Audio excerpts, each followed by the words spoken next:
Rekan-rekan, jadi kita nyambung video sebelumnya bahwa tidak diundangnya Pak Jokowi, rencana tidak diundangnya beliau oleh PDIP di Rakernas nanti ya memang seperti saya katakan tadi tidak perlu dikomentari, tidak perlu diseriusi karena itu sebuah permainan murahan yang sudah ditunjukkan oleh PDIP sejak pasca Ganjar kalah itu kan ngamuknya nggak berhenti-berhenti gitu. Padahal itu merugikan mereka sendiri. Cuma ya itu tadi yang saya katakan bahwa sebuah kebencian yang ditanamkan di dalam lubuk hati yang paling dalam, dia tidak akan pernah lagi keluar sebuah kebenaran. Karena apapun yang dilakukan oleh Pak Jokowi, oleh orang-orang yang tidak sepakat dengan mereka, ya disalahkan terus-menerus. Ya kita lihat aja mulutnya Hasto dan sebagainya itu. Itu case close buat kita. Gitu. Yang kita harus fokus sekarang adalah bagaimana Pak Jokowi itu sedang membuat pola baru. Ini yang disampaikan Pak Prabowo itu bahwa Pak Prabowo disiapkan oleh Pak Jokowi. Jadi kalau kita katakan tentang cawe-cawe yang kemarin seolah-olah diharamkan, ya itu memang sedang dilakukan. Dan itu saya pikir menjadi sebuah model baru untuk masa transisi sebuah pemerintahan sebuah negara besar seperti Indonesia gitu. Karena kalau tidak disiapkan, dia bahaya. Pengganti yang tidak disiapkan dengan baik itu akan merusak apa yang sudah dipondasikan secara berkelanjutan.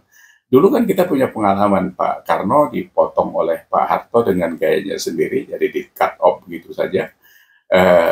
Apa-apa yang dikerjakan Pak Soekarno ya tidak dikerjakan Pak Soeharto karena yang satu seorang negarawan, yang satu seorang yang fokus pada kekuasaan.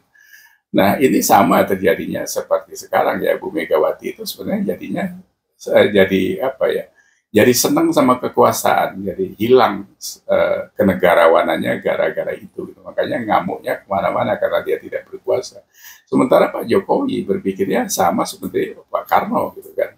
Jadi penerus Bung Karno itu sebenarnya bukan anak biologisnya, jadi anak ideologisnya Pak Soekarno ya Jokowi yang kelihatan, kemudian nanti insya Allah Pak Prabowo gitu. Nah masa transisi yang disiapkan oleh Pak Jokowi sekarang ini kita harus cermati. Jadi seperti yang dikatakan Bung Hodari bahwa ini sedang disiapkan gitu. Kita lihat Grace Natali kemarin sudah dipanggil ke istana, mungkin saja ini sebuah persiapan apakah dia akan menjadi menteri atau apa. Tapi paling tidak Pak Jokowi pasti dimintain pendapat oleh Pak Prabowo untuk bagaimana menata orang-orang ini. Siapa yang masih ikut dari kabinet sebelumnya dan siapa orang-orang baru. Yang dikatakan gemuk 40 orang dan sebagainya itu menterinya tidak apa-apa, saya pikir tidak apa-apa karena kalau itu efektif kenapa tidak. Nah jadi role model ini yang harus dicermati oleh anak-anak muda. Jadi saya berharap anak-anak muda tidak kerasukan oleh toksit sosial, oleh toksit politik yang disampaikan oleh orang-orang yang tidak ada gunanya itu. Gitu.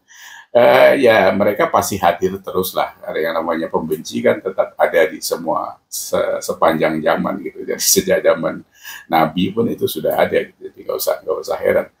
Kita saja yang harus membentengi diri tidak masuk ke pusaran itu gitu.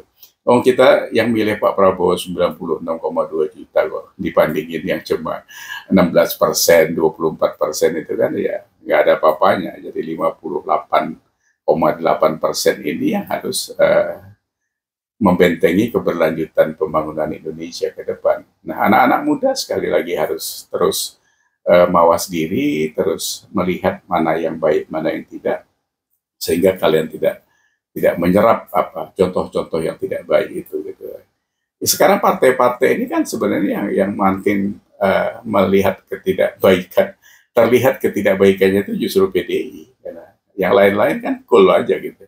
Ya komentar sedikit di bawah tidak apa-apa. Tapi kalau ini kan menyerang terus-menerus seolah-olah Pak Jokowi itu di framing begitu salahnya, berkhianat dan sebagainya, dinasti dan sebagainya, sehingga ramai di medsos terus menyerang Jokowi. Tapi buat kita tidak, karena kita orang waras harus tetap stay forward untuk melihat sebuah kebenaran itu dijalankan, jadi tidak perlu terpengaruh. Ya, sebentar lagi pilkada juga sudah disinggung juga sama mereka. bahwa Pak Jokowi nanti bakal cawe-cawe. Sekali lagi kita tekankan bahwa cawe-cawe tidak diharamkan selama itu membawa kemaslahatan baik untuk rakyat Indonesia. Silakan bercawe-cawe untuk kebenaran. Tapi kalau kalian cawe-cawe mulut kalian untuk menggeser pikiran orang yang baik, ditarik kepada ketidakbaikan, itu yang diharamkan. Ya, semua yang dilakukan manusia di dunia ini selama dia bermanfaat untuk manusia, itu adalah perbuatan yang mulia. Tapi kalau kalian menggeser pikiran orang-orang yang benar, anak-anak kita yang berpikir benar, kalian geser kepada ketidakbenaran, kalian itu sudah tidak ada harganya lagi. Jadi nir akhlak kalian itu sebenarnya. Pendidikan kalian boleh tinggi, kalian pintar ngomong, kalian debat dan sebagainya, seperti Refli Harun ngajak debat Pak Jokowi, dia belum tentu kalah, ya buat apa debat? Oh, yang satu presiden kerja kok. Memang Refli Harun apa gitu? Jadi menteri apa? Komisaris BUMN 2 kali dicopot gitu. Itu makanya terus dia ngamuk-ngamuk. Jadi latar belakangnya kita lihat. Semua latar belakang orang gagal ini selalu ngamuk-ngamuk aja sebenarnya gitu. Jadi ya itu yang saya pikir harus terus kita ingat, bahwa kita tidak hidup dalam sebuah pusaran kebencian. Pepatah mengatakan, yang beberapa kali saya sampaikan, ya kita nanam padi pasti tumbuh rumput. Tapi kita tak harus panen padi, bukan panen rumput. Gitu. Jadi biarkan rumputnya mati. Kalau padinya sudah dipanen, rumputnya mati. Tuh. Jadi orang-orang itu akan selesai dengan sendirinya, begitu ya.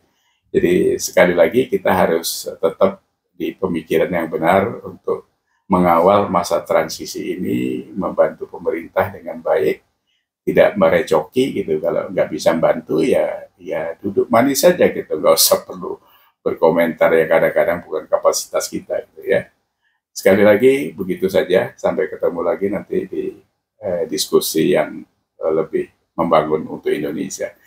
Semangat Indonesia, sehat untuk Indonesia.